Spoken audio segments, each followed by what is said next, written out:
L'année de grâce 575 s'étirait, lourde et glaciale, sur les terres déchirées de la Gaule franque. Les vents d'hiver mordaient les toits de chaume et les remparts de pierre, s'infiltrant jusque dans les salles les mieux chauffées des villages royales.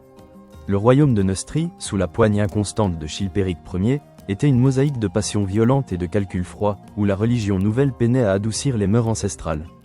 Les jours étaient courts, les nuits longues et peuplées de superstitions, d'intrigues et de la menace constante des lames dissimulées sous les tuniques de laine épaisse. Au cœur de cette époque brutale et magnifique, au sein de l'une des résidences royales, peut-être celle de Nogent-sur-Marne, ces murs massifs défiant le temps, ou une autre, moins connue, mais tout aussi imprégnée de l'odeur âcre des feux de bois et de l'humidité tenace, se jouait un drame dont les échos allaient résonner sur des générations. La cour de Chilpéric était un théâtre où les acteurs, drapés de soie barbare et de fourrure sauvage, évoluaient sous le regard d'un dieu lointain et de rois dont la fureur était plus immédiate. Frédégonde, jeune femme dont les origines se perdaient dans les brumes de la domesticité, avait su, avec une habileté déconcertante, s'élever au-delà de sa condition. Ses mains, autrefois rougies par les taches ancillaires, étaient désormais fines et habiles à caresser les étoffes précieuses, à nouer les fils invisibles de l'influence. Elle n'était pas de ces beautés éthérées vantées par les poètes, mais son charme émanait d'une force intérieure, d'une intelligence perçante qui transparaissait dans le miroitement de ses yeux sombres, dans la courbe sensuelle de sa bouche. Ses cheveux, d'un brun profond, encadraient un visage aux traits réguliers, souvent impassible, mais capable de s'illuminer d'un sourire qui pouvait charmer ou glacer. Elle se déplaçait avec la grâce féline d'une prédatrice, silencieuse et observatrice, ses sens constamment en éveil. Chaque murmure, chaque regard échangé, chaque geste furtif était enregistré, analysé, et stocké dans les replis de sa mémoire, prêt à être utilisé. Elle avait été une servante, une parmi tant d'autres, dans la maisonnée royale. Mais Frédégonde n'avait jamais été juste une servante. Elle avait la soif de pouvoir au fond de l'âme, une faim insatiable qui brûlait en elle comme un feu étouffé, attendant l'oxygène pour s'embraser. Elle avait observé Odovera, la première épouse du roi Chilpéric, une femme d'une douceur et d'une piété louables, mais dépourvue de la ruse nécessaire pour survivre dans ce nid de vipères. Frédégonde avait vu comment les vertus d'Odovera devenaient des faiblesses, comment sa confiance était exploitée, sa candeur moquée. Chilpéric Ier, le roi, était un homme complexe et contradictoire. Grand et robuste, avec une barbe rousse et des yeux vifs, il possédait une intelligence certaine, cultivée par une éducation rare pour son époque, mais cette intelligence était souvent éclipsée par une cruauté impulsive et un appétit insatiable pour le plaisir et le pouvoir. Il se plaisait à se considérer comme un philosophe, un législateur, un bâtisseur, mais il était avant tout un barbare couronné, dont les caprices pouvaient décider du sort de provinces entières ou de la vie d'un homme. Frédégonde avait compris que la clé de son cœur, ou du moins de son attention, résidait moins dans la beauté conventionnelle que dans la capacité à stimuler son esprit, à anticiper ses désirs les plus sombres, à se montrer indispensable. L'ascension de Frédégonde avait été une lente et méthodique œuvre de sape. Elle avait commencé par se rendre indispensable à Odovera elle-même, gagnant sa confiance, puis celle du roi. Un mot bien placé ici, une flatterie subtile là, un conseil judicieux donné à l'oreille du souverain au moment opportun. Elle avait appris à lire Chilpéric comme un livre ouvert, à anticiper ses humeurs, à déceler ses faiblesses. Elle avait compris son dégoût croissant pour la piété un peu fade d'Odovera, son besoin de nouveauté, d'excitation. La chute d'Odovera fut orchestrée avec une précision chirurgicale. Frédégonde, usant de la superstition et de la crédulité du roi, avait ourdi une machination diabolique. Elle avait convaincu Odovera, alors enceinte de son 4e enfant, de se faire la marraine de son propre enfant, une pratique interdite par les canons de l'Église. Le roi, déjà lassé de son épouse et sous l'influence grandissante de Frédégonde, saisit ce prétexte pour la répudier. Les clercs, bien que réticents, durent constater l'irrecevabilité du mariage selon les règles ecclésiastiques. Odovera, le cœur brisé, fut exilé dans un monastère, ses enfants arrachés à son affection. Son sort, celui d'une reine déchue, résonnait comme un avertissement silencieux pour quiconque oserait se dresser sur le chemin de Frédégonde.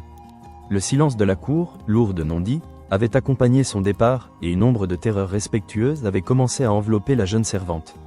Le lit royal était désormais libre, mais Chilpéric, en homme de son temps, ne pouvait se contenter d'une ancienne servante, aussi charmante et influente fût-elle. Les alliances politiques dictaient des mariages de prestige. C'est ainsi que Galswinta, princesse wisigothe, fille du puissant roi Athanagile d'Hispanie, fit son entrée fracassante à la cour de Neustrie. Elle arriva, éblouissante de jeunesse et de la richesse de son héritage, drapée de soie d'Orient, parée de bijoux rutilants, son cortège étincelant d'or et d'argent sous le pâle soleil d'hiver. Elle apportait avec elle une dot fabuleuse, des territoires en Aquitaine et la promesse d'une alliance solide entre les royaumes francs et wisigoths. Galswinta était l'antithèse de Frédégonde. Élevée dans le luxe et la rigueur de la cour wisigothe, elle était fière, un peu hautaine, habituée à être traitée avec le respect dû à son rang. Ses cheveux d'or pâle, ses yeux d'un bleu profond, sa démarche royale, tout en elle criait la noblesse et l'innocence.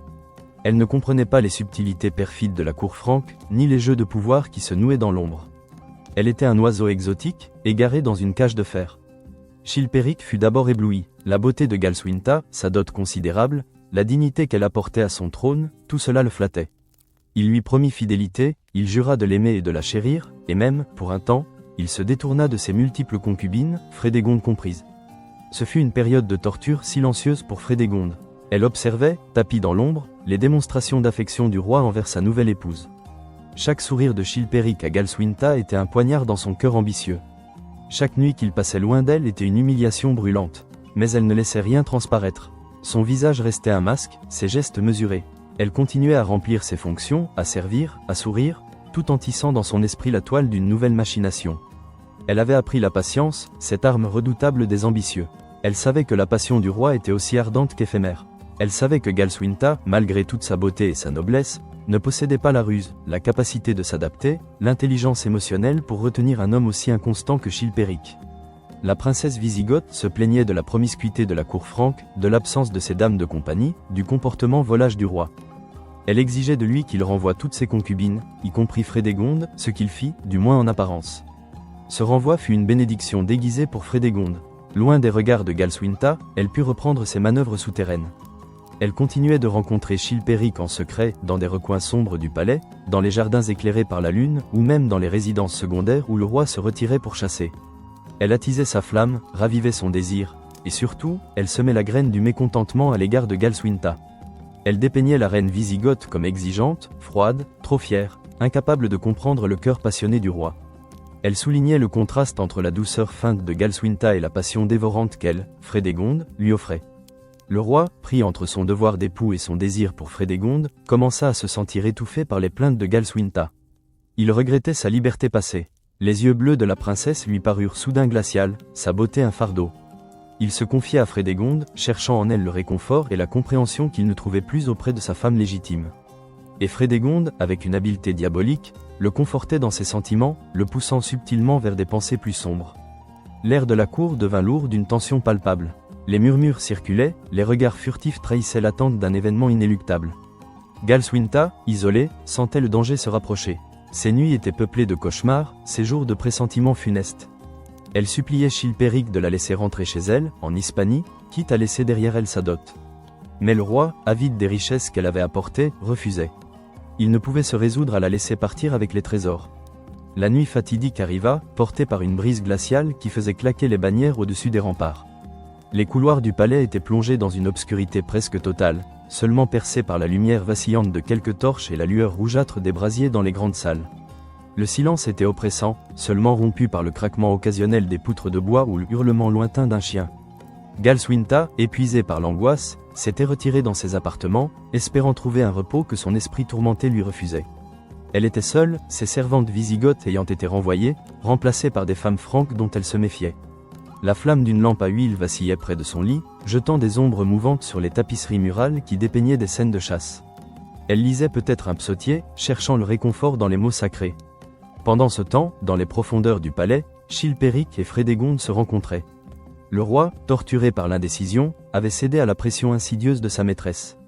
Frédégonde, avec une assurance froide, lui avait fait comprendre que Galswintha était un obstacle, une entrave à leur amour, à son pouvoir. Elle avait distillé le poison de l'idée, l'ayant rendue si familière qu'elle semblait être la seule issue. Le regard de Chilpéric était fiévreux, partagé entre le désir et la peur des conséquences. Les détails de la nuit restèrent à jamais obscurs, noyés dans le secret et le sang. On raconta que Chilpéric lui-même, ou l'un de ses serviteurs les plus fidèles, agissant sur ses ordres, avait pénétré dans la chambre de Galswintha. La princesse, probablement endormie, fut étranglée dans son lit. Les récits ultérieurs, empreints d'horreur, parlèrent d'un poids appliqué sur sa gorge, d'une lutte brève et silencieuse, d'un corps inerte qui ne respirait plus. Son âme s'envola dans la nuit, sans un cri, sans un adieu. Le silence qui suivit fut plus assourdissant que n'importe quel hurlement. Le matin, le corps de Galswintha fut découvert. La nouvelle se répandit comme une traînée de poudre, mais la version officielle fut rapide. La reine était morte subitement dans son sommeil. Une mort naturelle, déclara-t-on, bien que personne n'y crût véritablement. Le visage de Chilpéric était un masque de chagrin contraint, ses yeux fuyants. Frédégonde, elle, affichait une douleur appropriée, mais au fond de ses pupilles brillait une étincelle de triomphe à peine dissimulée. Quelques jours plus tard, alors que le corps de Galswintha était à peine froid, Chilpéric épousa Frédégonde. La rapidité de l'union fut un scandale, une insulte flagrante à la mémoire de la princesse wisigothe et à sa puissante famille. Ce mariage, célébré sans faste, dans une précipitation indécente, scella le destin de Frédégonde comme reine de Neustrie. Elle avait atteint le sommet de ses ambitions, mais à quel prix? Les rumeurs de meurtre, étouffées par la peur et la puissance royale, persistaient dans l'ombre, se transformant en légendes sombres. Les courtisans chuchotaient, les prêtres priaient en secret, mais personne n'osait défier ouvertement la nouvelle reine. Loin de Neustrie, dans le royaume voisin d'Austrasie, la nouvelle parvint aux oreilles de Brunhilde, la sœur de Galswintha. Brunhilde était reine d'Austrasie, épouse de Sigebert Ier, le frère de Chilpéric. Elle était une femme d'une beauté et d'une intelligence rare, d'une volonté de fer. Son chagrin fut immense, un torrent de larmes et de fureur. La mort de sa sœur, étranglée dans son lit par la main, ou sur l'ordre, du mari qui lui avait juré fidélité, fut une blessure qui ne cicatriserait jamais. Brunhilde ne crut pas un instant à la version officielle. Elle connaissait la cour de Neustrie, elle connaissait Chilpéric et elle connaissait Frédégonde. La rapidité du remariage du roi ne fit que confirmer ses soupçons les plus sombres. Dans son cœur, une haine froide et inextinguible s'alluma, une rage qui allait dévorer sa vie et celle de Frédégonde. Elle jura de venger sa sœur, de traquer les coupables jusqu'aux confins du monde, de faire payer à Chilpéric et à sa nouvelle reine le prix de leur trahison et de leur cruauté. Ce serment, murmuré dans l'obscurité de ses appartements d'Austrasie, allait déclencher une guerre sans merci, une vendetta sanglante qui allait durer des décennies, déchirant les royaumes francs et marquant l'histoire du sang de deux reines implacables. Frédégonde, assise sur son trône fraîchement acquis, ne savait pas encore que le spectre de Galswintha, incarné par la fureur de Brunhilde, allait être son ombre la plus tenace, la plus mortelle. L'année 575 n'était pas la fin d'un drame, mais le prologue sanglant d'une épopée de vengeance et de pouvoir. Le serment de Brunhilde, murmuré dans le sanctuaire de sa chambre austrasienne, ne fut pas un simple souffle de vent emporté par la nuit. Il fut une graine empoisonnée, jetée dans le sol fertile de la haine, destinée à croître en un chêne noueux dont les branches s'étendraient sur des décennies de sang et de larmes. L'air, au-delà des murs de pierre de Metz, semblait se figer, chargé de l'imminence d'une tempête. Les cieux eux-mêmes, d'ordinaire si vastes et indifférents, paraissaient s'être assombris à l'annonce de l'ignominie. Dans la cour d'Austrasie, le deuil était une cape lourde et visible. Les tentures noires pendaient aux fenêtres, les visages des dames d'honneur étaient pâles et marqués par les larmes contenues. Mais au-delà du chagrin public, se forgeait une résolution d'acier. Brunhilde, la reine, n'avait pas versé une larme depuis l'arrivée du messager porteur des funestes nouvelles. Son visage, habituellement si lumineux, était devenu une sculpture de marbre froid. Ses yeux, d'un bleu profond, étaient désormais des éclats de glace, fixant un horizon que seule elle semblait percevoir. Elle avait renvoyé ses servantes, ses conseillers, et avait passé des jours entiers cloîtrée, seule avec son époux, Sigebert Ier, le roi d'Austrasie, et le fantôme de sa sœur assassinée. Sigebert, un homme de guerre et de justice, partageait la fureur de son épouse. Il aimait Galswintha comme une sœur, et l'affront fait à sa famille, à l'honneur des Wisigoths, était une tâche que seul le sang pouvait laver. Il avait tenté de calmer la rage ardente de Brunhilde, craignant qu'elle ne la consume. « Ma reine, ma bien-aimée », avait-il murmuré, ses mains puissantes cherchant à apaiser les siennes, glaciales et rigides, la vengeance est un plat qui se mange froid. La précipitation nous mènera à la ruine. Mais Brunhilde avait secoué la tête, ses cheveux d'or pâle, défaits, tombant en cascade sur ses épaules. « Froid, mon roi, mon cœur est déjà une pierre gelée. Mais la ruine, Sigebert, n'atteindra pas ceux qui agissent avec ruse et détermination. Frédégonde a semé le vent, elle récoltera la tempête. Et Chilpéric, le traître, paiera pour sa lâcheté. Elle avait commencé par dépêcher des émissaires. Non pas pour crier vengeance, non pas pour brandir l'épée, mais pour établir les faits, pour collecter les murmures, les doutes, les suspicions qui flottaient dans toutes les cours franques. Les moines, les marchands, les pèlerins, tous devinrent, à son insu, les instruments de sa quête. Elle voulait que la vérité, celle qu'elle connaissait au fond de son être, se propage comme une maladie insidieuse, rongeant la légitimité du nouveau couple royal de Neustrie. Des lettres furent envoyées aux évêques, aux comtes, aux ducs, des missives rédigées d'une main ferme, appelant à la justice divine et terrestre. Elle exigea la restitution de la dot de Galswintha, ces riches cités d'Aquitaine qui avaient scellé une union désormais souillée par le meurtre. Ce n'était pas l'or qu'elle désirait tant, mais le principe, l'humiliation publique de Chilpéric, le déni de sa légitimité. Chaque refus de Chilpéric, chaque tergiversation, ne faisait qu'alimenter le brasier de sa haine. Pendant ce temps, à la cour de Neustrie, la joie du triomphe de Frédégonde était une flamme vacillante, souvent menacée par les courants d'air froid de la suspicion et de la peur. Elle était reine, enfin. Les soies les plus fines habillaient son corps, les joyaux les plus rares ornaient son cou et ses mains. Elle résidait dans les appartements royaux, ceux-là même où Galswintha avait exhalé son dernier souffle. L'odeur du sang avait été masquée par des encens lourds, des parfums capiteux, mais Frédégonde, dans les silences de la nuit, sentait parfois le relent métallique flotter dans l'air, une réminiscence glaçante. Chilpéric, à ses côtés, était un homme transformé, ou du moins, un homme dont les penchants les plus sombres étaient désormais libérés. La mort de Galswintha, son mariage précipité avec Frédégonde, tout cela avait fait de lui un paria aux yeux de certains, un roi sans scrupules aux yeux de beaucoup. Il s'enfermait de plus en plus dans sa propre cruauté, sa méfiance envers les autres grandissant à mesure que son isolement s'accentuait. Il cherchait le réconfort et l'assurance auprès de Frédégonde, la seule qui semblait le comprendre, la seule qui ne le jugeait pas, mais qui, au contraire, l'encourageait dans ses pires instincts. Leur relation, scellée dans le sang et le secret, était une danse macabre entre le désir et la dépendance. Frédégonde le tenait par une emprise invisible, mais solide. Elle était la gardienne de ses secrets les plus sombres, la complice de ses crimes, la conseillère de ses ambitions. Elle était aussi la seule à pouvoir apaiser ses accès de mélancolie ou de fureur. Dans l'intimité de leurs appartements, loin des regards curieux, elle le caressait avec une douceur feinte, ses doigts fins traçant des motifs sur son bras puissant, ses murmures apaisants berçant ses craintes.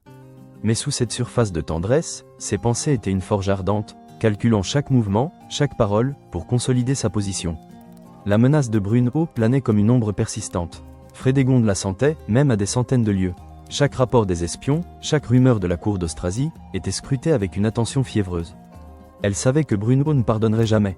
Elle savait que la sœur de Galswintha était aussi intelligente qu'implacable. Cette connaissance nourrissait une anxiété latente chez Frédégonde, une vigilance constante qui ne la quittait jamais, même dans le sommeil. Ses nuits étaient parfois agitées par des cauchemars où le visage livide de Galswintha apparaissait, où les yeux froids de Brunehaut la transperçaient. La cour de Neustrie, sous le règne de Frédégonde, devint un lieu de silence pesant et de complots étouffés.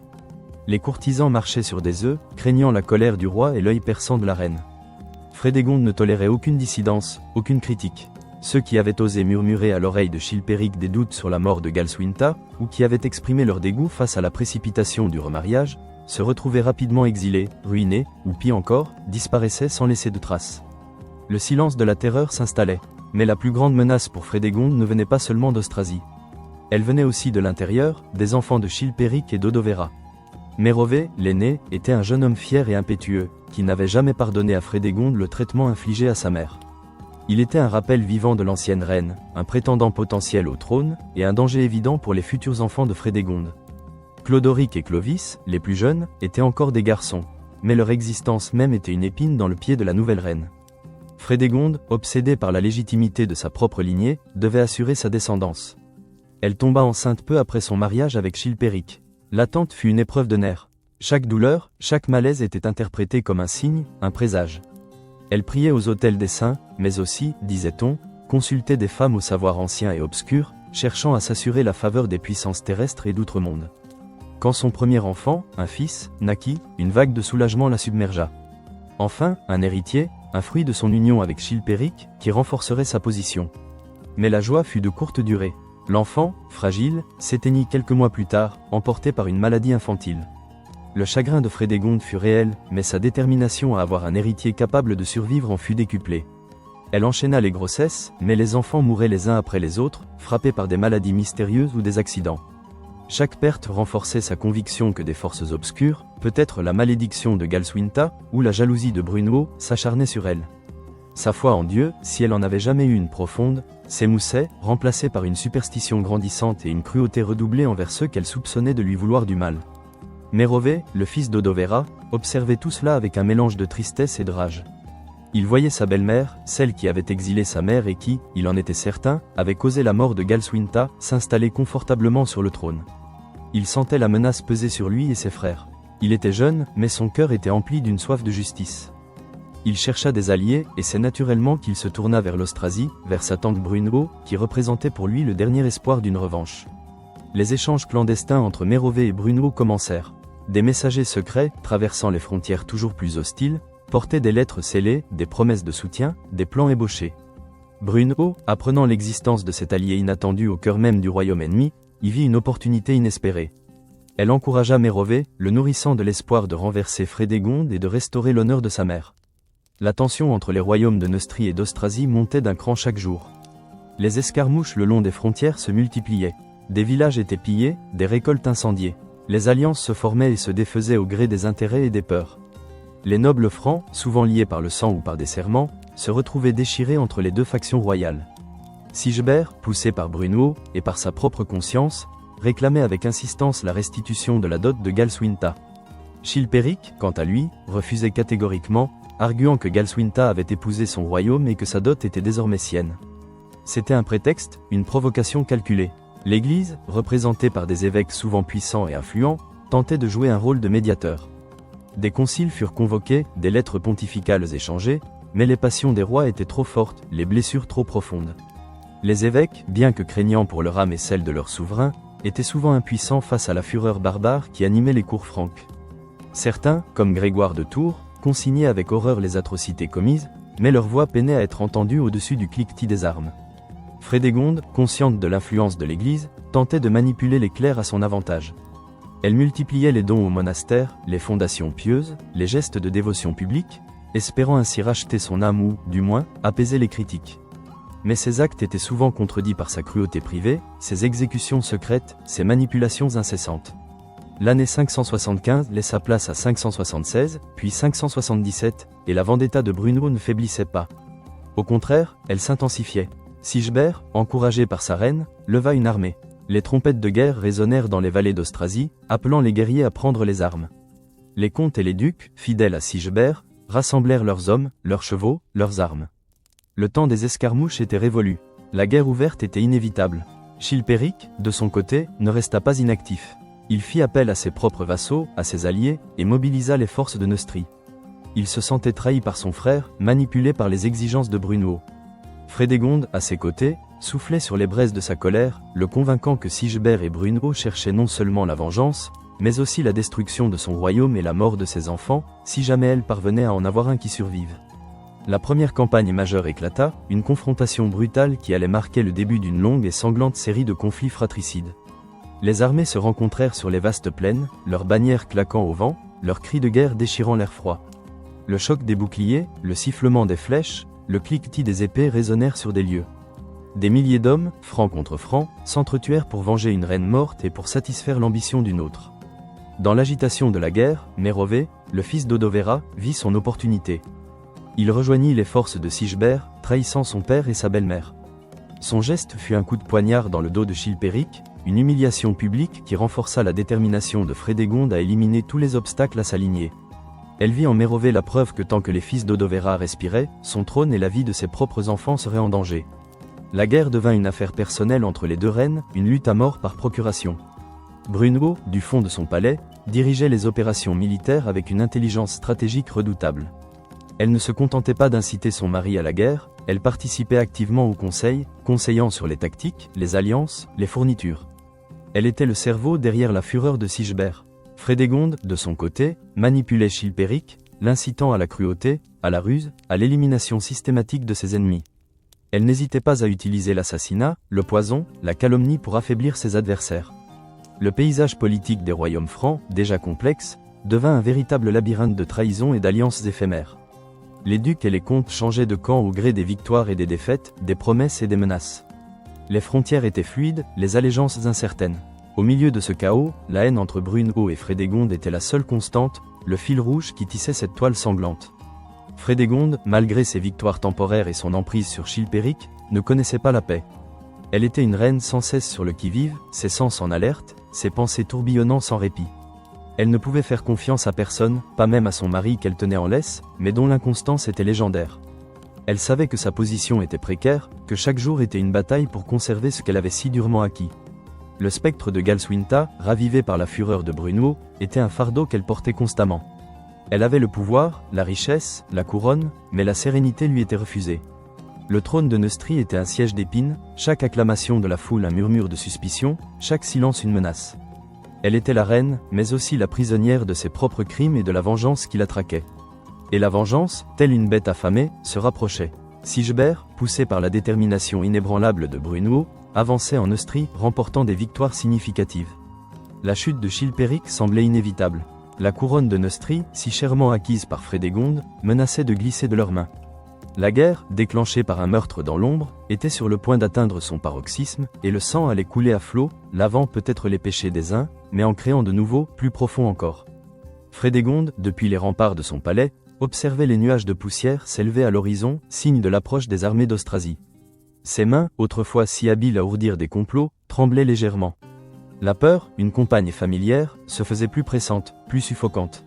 Elle avait joué avec des vies, avec des couronnes, et le prix, elle le savait, serait terrible. Depuis les remparts grisâtres du palais, Frédégonde observait l'horizon, une bande sombre et menaçante où la terre rejoignait un ciel d'hiver chargé de promesses funestes. Les nuages de poussière, d'abord lointains comme des mirages, se densifiaient à chaque instant, se transformant en une nappe mouvante, le souffle visible d'une armée en marche. Le vent glacial, porteur de l'odeur âcre des terres labourées et de la peur latente, s'engouffrait sous sa cape de laine épaisse, faisant claquer les plis du tissu contre ses jambes.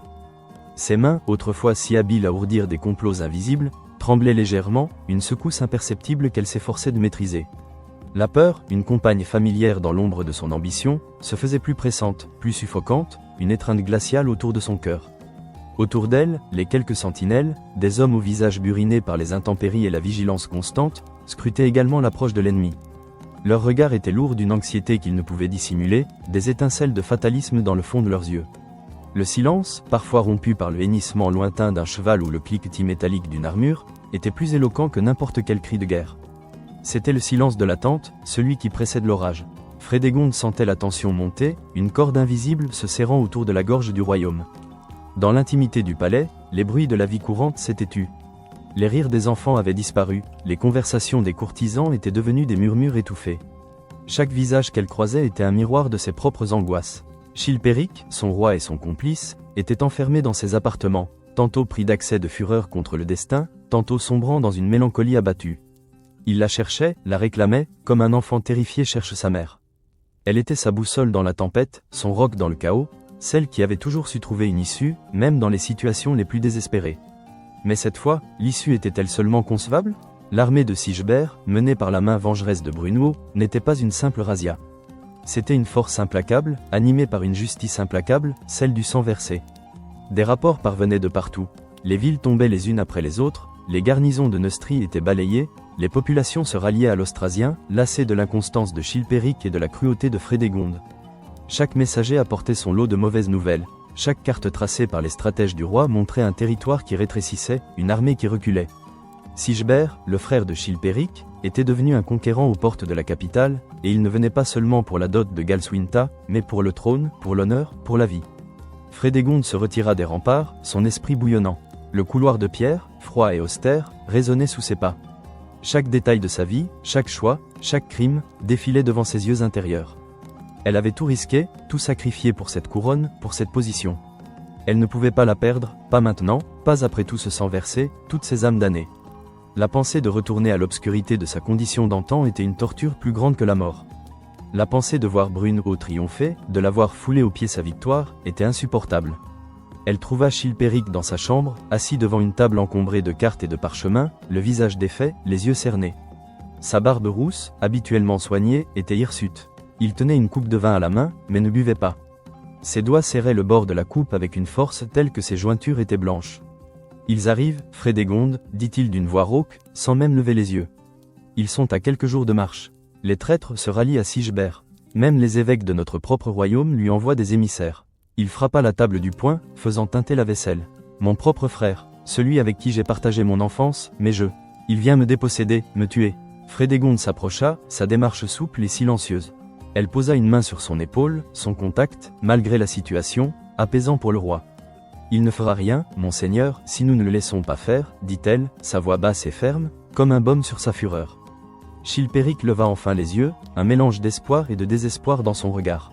« Que pouvons-nous faire ? Nos armées sont dispersées, nos alliés hésitent. Mérové, ton beau-fils, a rejoint Sigebert. C'est une trahison que je ne pardonnerai jamais. » Une flamme de haine brilla dans les yeux de Frédégonde à l'évocation de Mérové. Cet enfant d'Odovera était une épine dans son pied, un rappel constant de son passé et une menace pour son avenir. Mais ce n'était pas le moment de s'attarder sur lui. « Mérové n'est qu'un pion, mon roi, répondit-elle. Sigebert est l'échiquier. » Elle retira sa main, ses yeux sombres fixant ceux du roi. « Il ne s'arrêtera pas, il a Brunehaut à ses côtés, et elle ne connaît pas la pitié. Elle veut notre mort, mon roi. La vôtre, la mienne, et celle de nos futurs enfants. » Les mots eurent l'effet escompté. La mention de ses futurs enfants, la perspective d'une lignée anéantie, réveillait en Chilpéric une fureur froide, une détermination nouvelle. « Alors, que faire » murmura-t-il, son regard désormais fixe, cherchant une solution dans les profondeurs des yeux de Frédégonde. Sigebert doit disparaître, dit-elle simplement, le ton dénué de toute émotion. Le silence qui suivit fut lourd, chargé du poids des vies et des destins. Chilpéric la regarda, ses yeux sondant les siens. Il savait ce qu'elle impliquait. Il l'avait déjà fait pour Galswinta, et la culpabilité, même refoulée, le rongeait. Mais la perspective de tout perdre, de voir Brunehaut triompher, était un stimulant puissant. « Comment » demanda-t-il, sa voix à peine audible. « Il est entouré de ses gardes, de ses généraux.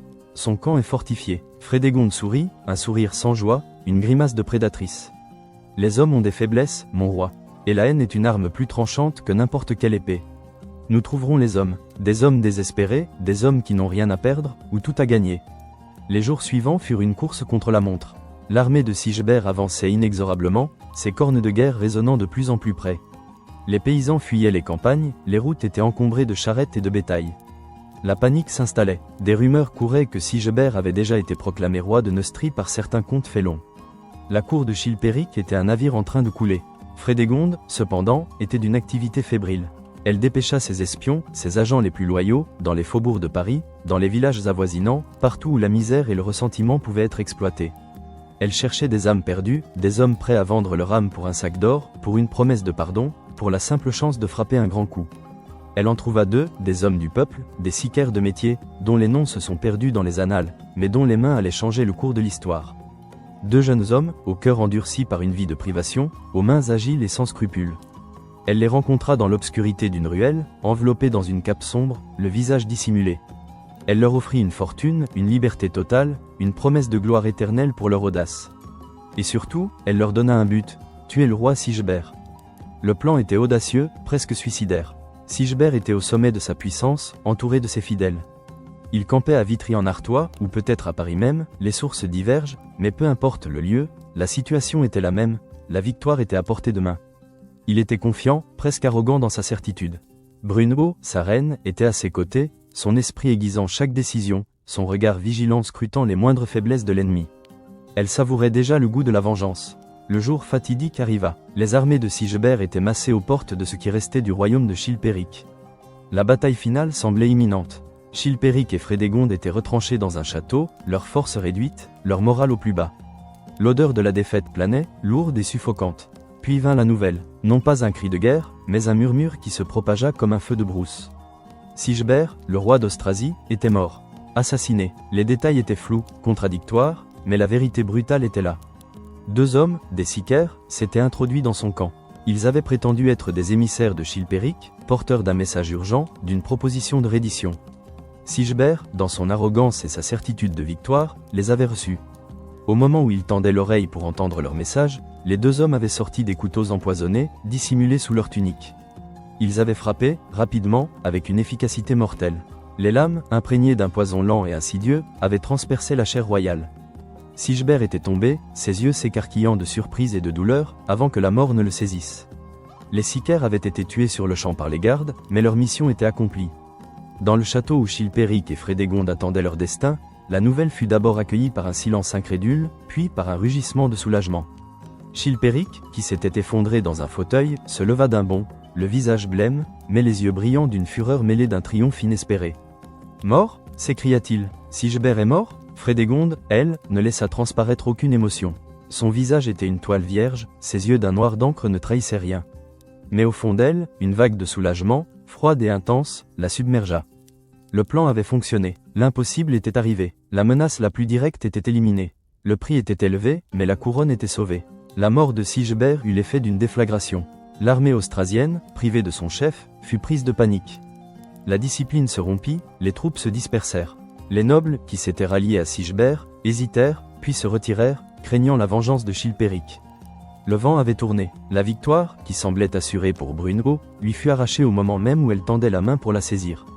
Brunehaut, le nom lui vint à l'esprit, une pensée amère. Que faisait-elle en ce moment? Comment réagissait-elle à la nouvelle? Frédégonde imaginait la scène, la fureur, la douleur, la rage d'une femme qui avait tout misé sur cette vendetta. Elle savait que la haine de Brunehaut ne s'éteindrait pas avec la mort de Sigebert. Au contraire, elle serait décuplée, nourrie par ce nouveau crime. Mais pour l'instant, Frédégonde avait gagné un répit. La cour de Neustrie, la veille encore plongée dans le désespoir, éclata en manifestations de joie.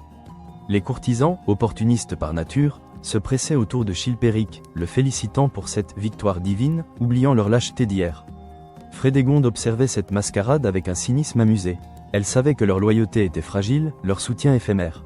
Seul le pouvoir était constant, mais le répit était de courte durée. Brunehaut, malgré le choc et le chagrin, était une femme d'une résilience extraordinaire. Elle savait que sa vie et celle de ses enfants étaient en grave danger. L'Austrasie était désormais sans roi, et Chilpéric, ivre de sa victoire inattendue, ne tarderait pas à tenter de s'emparer de son royaume. Elle prit une décision rapide et audacieuse. Elle rassembla ses enfants, dont le jeune Childebert, son héritier, et s'enfuit. Son exil la mena d'abord à Paris, puis, traquée par les hommes de Chilpéric, elle fut capturée et emprisonnée à Rouen. Mais même en captivité, Brunehaut ne renonça pas. Elle avait encore des alliés, des ressources, et une haine inextinguible. Le destin de Mérové, le fils d'Odovera, fut scellé par la mort de Sigebert. Il était l'allié le plus évident de Brunehaut et un traître aux yeux de son père. Chilpéric, sous l'influence de Frédégonde, ordonna sa capture. Mérové fut contraint de se faire tonsurer, un geste symbolique qui le rendait inapte à régner, le reléguant au rang de clerc. Mais même cela ne suffisait pas à Frédégonde. Elle le voyait comme une menace persistante, un rappel vivant de l'ancienne reine et un point de ralliement pour ses ennemis. Les sources historiques divergent sur sa fin, mais une chose est certaine. Mérové mourut peu après, soit par un suicide forcé, soit par l'assassinat déguisé en suicide, orchestré par les agents de Frédégonde. Sa mort fut un soulagement pour la reine, un obstacle de moins sur le chemin de sa propre descendance. Avec Sigebert mort et Mérové éliminé, le pouvoir de Chilpéric et de Frédégonde sur la Neustrie était consolidé. Pour un temps, mais la paix n'était qu'une illusion. La haine de Brunehaut, désormais veuve et mère d'un orphelin, était plus féroce que jamais. Elle avait perdu sa sœur, son mari, et avait été humiliée. Elle jura de consacrer le reste de sa vie à la destruction de Frédégonde et de sa lignée. Pourtant, au milieu de ce sang et de ces intrigues, un événement vint apporter une lueur d'espoir et une nouvelle détermination à Frédégonde. Elle tomba à nouveau enceinte. Cette fois, la grossesse fut différente. Elle sentait une force nouvelle en elle, une certitude. Elle redoubla de prières, de dons au monastère, de rituels obscurs, invoquant toutes les puissances imaginables pour protéger cet enfant. Et cette fois, la fortune lui sourit. Elle donna naissance à un fils, un garçon robuste et en bonne santé, qu'elle nomma Clothar. La naissance de Clothar fut une victoire personnelle pour Frédégonde, plus grande encore que la mort de Sigebert. Enfin, elle avait un héritier, un fils légitime pour Chilpéric, un futur roi de Neustrie. Son sang coulerait dans les veines de la royauté. Ce petit être, blotti contre sa poitrine, représentait l'aboutissement de toutes ses ambitions, le fruit de tous ses sacrifices. Elle regarda l'enfant, ses petits poings serrés, son visage apaisé. Elle lui murmura des promesses de grandeur, de puissance, de vengeance. Elle allait le protéger à tout prix, le hisser sur le trône, et s'assurer que personne, pas même Brunehaut, ne pourrait le lui enlever. Chilpéric, ravi d'avoir enfin un héritier mâle et viable, se montra plus doux, plus attentif envers Frédégonde. La présence de Clothar semblait apaiser une partie de ses propres angoisses. Il voyait en ce fils un moyen de réparer les erreurs du passé, de fonder une lignée forte et durable. Il ne se doutait pas que ce même fils serait, un jour, l'instrument de la vengeance de Frédégonde. Dans les jours qui suivirent la naissance de Clothar, Frédégonde se sentit renaître. La peur qui l'avait étreinte sur les remparts s'était muée en une détermination froide et inébranlable. Elle avait survécu, elle avait triomphé. La mort de Sigebert, l'élimination de Mérové, la naissance de son fils, tout cela était la preuve que le destin était de son côté. Mais elle savait aussi que la guerre n'était pas terminée. Brunehaut était toujours en vie, et sa haine, désormais cristallisée par la mort de Sigebert, était une force qu'il ne fallait jamais sous-estimer. Elle se promenait dans les jardins du palais, sous un ciel redevenu serein, l'enfant dans ses bras. Les fleurs commençaient à éclore, les oiseaux chantaient, mais Frédégonde ne voyait que les ombres, n'entendait que les murmures du passé. Elle savait que la lutte allait continuer, que la vengeance de Brunehaut serait longue et sanglante. Elle avait joué le rôle de l'assassin, du manipulateur. Elle était devenue la reine qu'elle avait toujours voulu être, mais cette couronne était désormais trempée de sang, et chaque joyau portait le poids d'une âme perdue. Elle regarda son fils, son petit Clothar, et jura de le protéger, de le préparer à un monde où la cruauté était la monnaie courante, où la survie dépendait de la ruse et de la force. La paix était une chimère, la vengeance une obligation.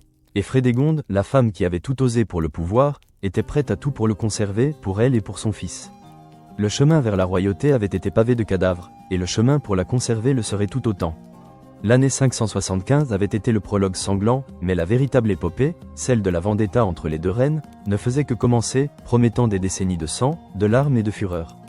Frédégonde, avec son fils dans les bras, était prête à affronter le monde, un monde qu'elle avait elle-même façonné par ses crimes et ses ambitions. Le trône de Neustrie était le sien, et elle le défendrait avec la même férocité qu'elle l'avait conquis. Le silence des jardins était trompeur. Sous la surface, la guerre continuait de gronder. Le silence qui s'était abattu sur le royaume de Neustrie après la mort de Sigebert n'était pas celui de la paix, mais celui, lourd et oppressant, d'une forêt retenant son souffle après le passage d'une bête féroce. La nouvelle du trépas du roi d'Austrasie, foudroyante comme un éclair dans un ciel d'orage, avait dérouté les armées, semé la confusion dans les rangs des nobles, et arraché la victoire des mains de Brunehaut au moment même où elle la touchait du bout des doigts. Dans les palais de Neustrie, une exultation sombre avait remplacé le désespoir, mais Frédégonde, elle, ne se laissait pas bercer par cette illusion. Elle savait que le répit n'était qu'un voile mince jeté sur un abîme de haine. Chilpéric, son époux, avait accueilli la nouvelle avec un mélange d'incrédulité et de fureur triomphante. Ses yeux, habituellement inconstants, brillaient d'une lueur fiévreuse. Il avait crié sa joie, maudit son frère mort, et s'était drapé d'une arrogance retrouvée. Le danger écarté, il se voyait déjà maître de toute la Gaule franque, et Frédégonde, à ses côtés, était l'architecte de cette fortune inespérée. Pourtant, au plus profond de l'âme de Chilpéric, une graine de paranoïa avait été semée. La facilité avec laquelle Sigebert avait été éliminé, la brutalité de la méthode, tout cela le ramenait à ses propres crimes, à la trahison originelle. Il regardait Frédégonde avec une admiration mêlée de crainte, reconnaissant en elle une force qu'il ne maîtrisait pas entièrement, une volonté qui dépassait la sienne. Frédégonde, quant à elle, ne se permettait aucun relâchement. La naissance de Clothar avait ancré sa détermination, mais aussi multiplié ses vulnérabilités. Ce petit être, blotti contre sa poitrine, était la source de son pouvoir et la cible de toutes les vengeances. Elle sentait le poids de sa couronne, non pas comme un ornement, mais comme une armure lourde et froide. Chaque murmure de la cour, chaque regard furtif, était analysé, décortiqué. Elle savait que la mort de Sigebert n'était qu'une étape, pas la fin du chemin. Brunehaut, veuve et désormais mère d'un orphelin, ne pardonnerait jamais. Et en effet, dans les heures qui suivirent l'assassinat de Sigebert, une scène d'une violence inouïe se déroulait à Vitry-en-Artois. Brunehaut, arraché à son deuil par la brutale réalité, avait vu l'armée austrasienne se disloquer. La panique s'était emparée des soldats, les nobles s'étaient dispersés, craignant la vengeance de Chilpéric. Elle avait dû fuir, le cœur brisé par la perte de son époux, le corps tremblant de rage et d'effroi.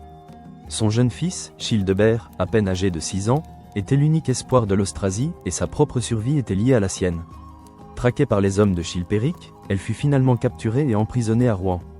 Dans le cachot froid et humide de Rouen, les murs de pierre suintaient une humidité tenace, l'air était lourd d'une odeur de moisi et de désespoir. Brunehaut, son corps fragile mais son esprit indomptable, était enchaîné à son chagrin. Ses mains, autrefois habituées aux soies fines et aux parures royales, étaient désormais écorchées par le frottement des fers. Mais la captivité ne brisa pas sa volonté. Au contraire, elle la forgea. Dans le silence oppressant de sa cellule, elle entendait les voix de Galswinta et de Sigebert, deux fantômes innocents réclamant justice. La haine pour Frédégonde, déjà une flamme dévorante, devint un brasier inextinguible, une obsession qui allait guider le reste de sa vie. Elle jura, dans l'obscurité, que Frédégonde paierait, et que son fils Clothar ne régnerait jamais en paix. Mais Brunehaut n'était pas une femme à se laisser abattre.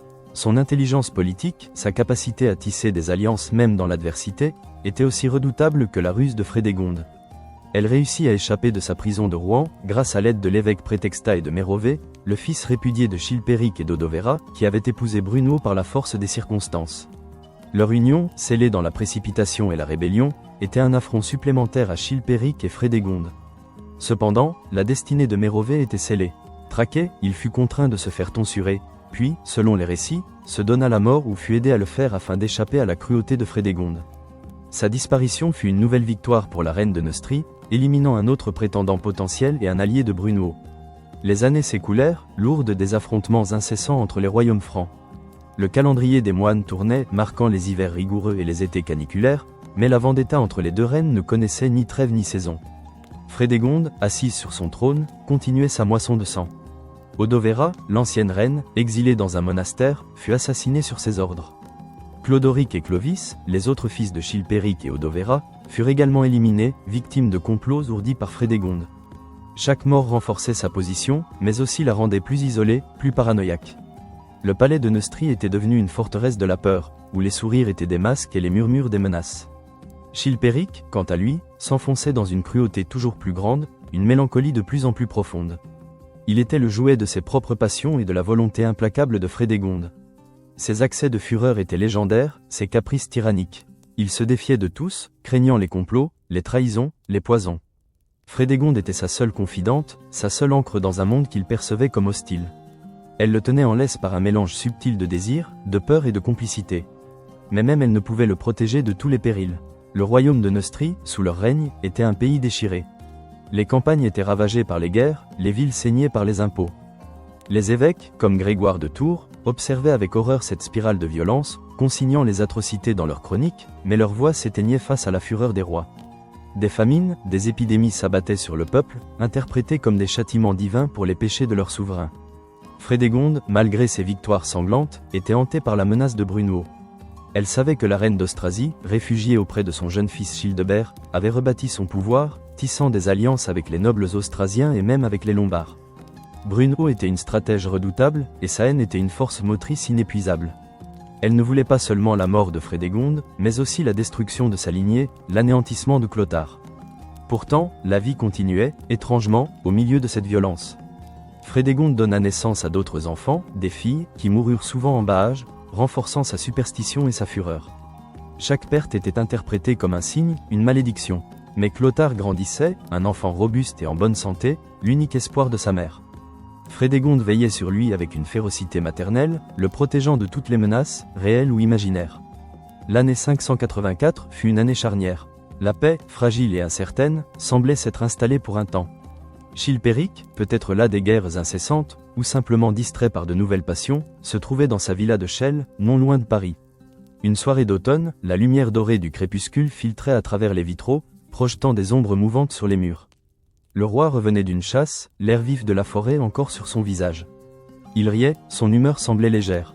Frédégonde n'était pas à ses côtés ce soir-là, peut-être occupée à d'autres affaires, ou simplement l'observant de loin. Alors qu'il descendait de cheval, entouré de quelques familiers, une ombre jaillit des fourrés. Un homme, ou plusieurs, les visages dissimulés, frappèrent. Les couteaux s'abattirent sur Chilpéric, le transperçant. Un cri, un râle, puis le silence. Le roi de Neustrie, l'homme aux 1000 caprices, le cruel, l'inconstant, le père de Clothar, gisait dans la poussière, son sang rouge sombre se répandant sur la terre fraîchement foulée. La nouvelle, portée par le vent glacial de la nuit, parvint aux oreilles de Frédégonde comme un coup de tonnerre. Le choc fut brutal, la peur, glaciale, la saisit. Son complice, son protecteur, l'homme qui, malgré tout, était son époux et le père de son fils, était mort. Un vide béant s'ouvrit sous ses pieds. Qui avait osé? Était-ce la vengeance de Brunehaut, enfin assouvie? Ou un complot interne, un des nombreux ennemis que Chilpéric avait accumulés au fil des ans? Les chroniques, confuses, ne donneront jamais de réponse claire. Certains murmurèrent qu'elle-même, Frédégonde, lassée de son époux, avait orchestré le meurtre. D'autres, que c'était l'œuvre de Brunehaut. L'ambiguïté planait, épaisse et menaçante. Mais Frédégonde n'était pas femme à se laisser submerger par le chagrin ou l'incertitude. La survie de son fils, l'avenir de sa lignée, était en jeu. Son esprit, aussi aiguisé qu'une lame, se mit en marche. Elle savait que le danger était immense. Un roi mineur, sans père, était une proie facile dans ces temps troublés. Les nobles de Neustrie, toujours prompts à changer de camp, allaient chercher à s'emparer du pouvoir. Brunehaut, de son côté, allait voir là une opportunité unique d'anéantir définitivement ses ennemis. Dans une manœuvre politique audacieuse et désespérée, Frédégonde s'enfuit avec son jeune fils Clothar et les trésors qu'elle put emporter vers Paris. La ville, avec ses remparts massifs et ses évêques influents, était un refuge stratégique. Elle se plaça sous la protection du roi Gontran de Bourgogne, le troisième frère de Chilpéric et Sigebert, un homme réputé pour sa piété et sa sagesse, mais aussi pour sa prudence. Elle le supplia d'adopter Clothar, de devenir son protecteur, de reconnaître sa légitimité au trône de Neustrie.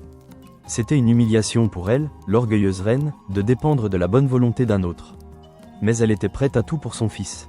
Gontran, malgré ses propres réticences et la pression de Brunehaut, accepta. Il voyait là un moyen de stabiliser la Gaule franque, d'éviter une guerre totale qui aurait ravagé ses propres terres. Il fut nommé régent de Neustrie, et Clothar fut reconnu comme l'héritier légitime. Frédégonde, la veuve du roi, se retrouva dans une position de pouvoir précaire, mais toujours présente. Elle n'était plus reine à part entière, mais la mère du roi, la régente officieuse, l'ombre derrière le trône. Les années de régence furent une nouvelle épreuve de force. Frédégonde, depuis Paris, manœuvrait avec une habileté diabolique. Elle continuait à éliminer ses ennemis, à soudoyer les nobles, à attiser les divisions. Elle utilisait tous les moyens à sa disposition pour protéger son fils et consolider son pouvoir. La haine de Brunehaut, elle, ne faiblissait pas. Devenue régente d'Austrasie pour son fils Childebert, Brunehaut était plus que jamais déterminée à venger sa sœur et son époux. Elle lança des armées contre la Neustrie, cherchant à s'emparer de Clothar, à l'éliminer comme Frédégonde avait éliminé les siens.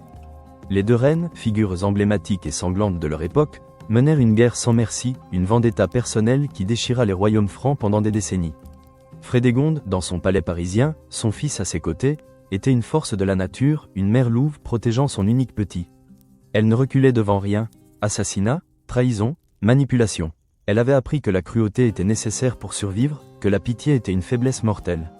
Les détails de ces années sont un entrelac de complots, de batailles, de paix éphémères et de trahisons. Frédégonde commanditait des assassinats, comme celui de l'évêque Prétextat de Rouen, qui avait osé la critiquer. Elle utilisait des espions, des empoisonneuses, des mercenaires. Son nom était prononcé avec terreur et respect dans toutes les cours franques. Elle était la reine scélérate, la femme au cœur de serpent, mais elle était aussi la protectrice acharnée de son fils, la garante de la Neustrie. En 597, après des décennies de lutte incessante, Frédégonde sentit la mort approcher.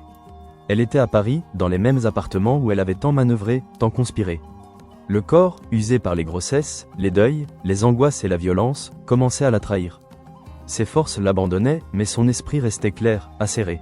Elle regarda son fils, Clothar, maintenant un jeune homme, prêt à prendre les rênes du pouvoir. Elle lui avait tout donné, le trône, la survie, les leçons de la cruauté et de la ruse. Elle lui avait inculqué la haine de Brunehaut, comme un héritage sacré. Dans ses derniers instants, elle se remémora sa vie.